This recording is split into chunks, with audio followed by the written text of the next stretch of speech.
भगवान श्री कृष्ण जगत के पालनकर्ता श्री हरि विष्णु के अवतार थे।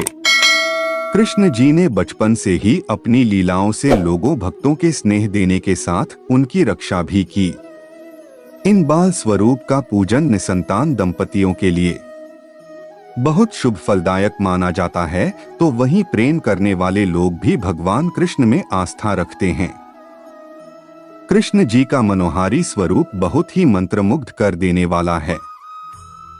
वे अपने भक्तों से बहुत स्नेह रखते हैं।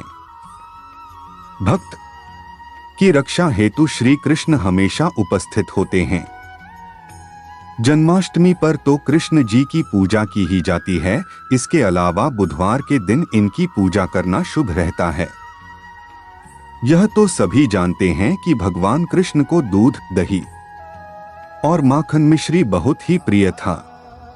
इसके साथ भी भगवान कृष्ण की अन्य कुछ चीजें भी बहुत प्रिय हैं।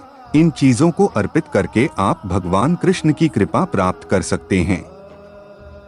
यदि इन चीजों को भगवान कृष्ण को डोट अर्पित करके सच्चे हृदय से प्रार्थना की जाए, तो वे अपने भक्तों की सभी मनोकामनाओं को पूर्ण करते हैं।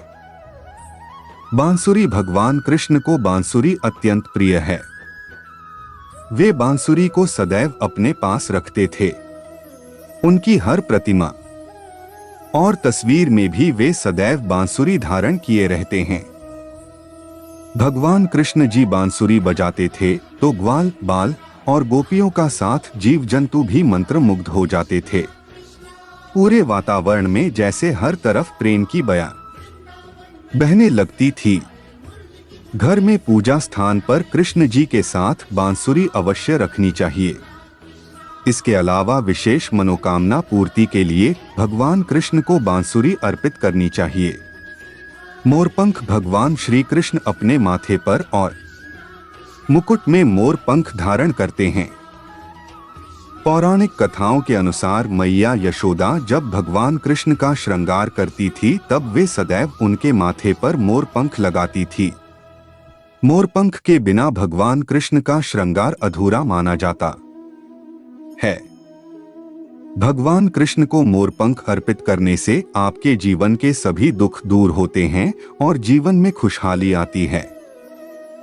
घर में मोरपंख रखने से नकारात्मकता का भी नाश होता है।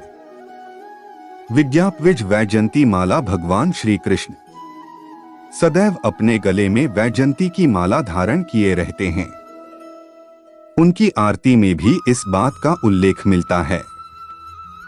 यह उनके प्रमुख आभूषणों में से एक है। भगवान श्री कृष्ण को वैजयंती की माला अवश्य अर्पित करनी चाहिए। इसके अलावा स्वयं के गले में वैजयंती माला धारण करने से आपकी आकर्षण शक्ति बढ़ती है। तुलसी भगवान कृष्ण विष्णु जी का ही अवतार हैं, इसलिए उन्हें तुलसी भी प्रिय है। वृंदावन का नाम तुलसी के नाम पर ही पड़ा है, क्योंकि तुलसी के वृंदा भी कहा जाता है। भगवान कृष्ण को तुलसी भी अर्पित करनी चाहिए। इससे वे प्रसन्न होते हैं।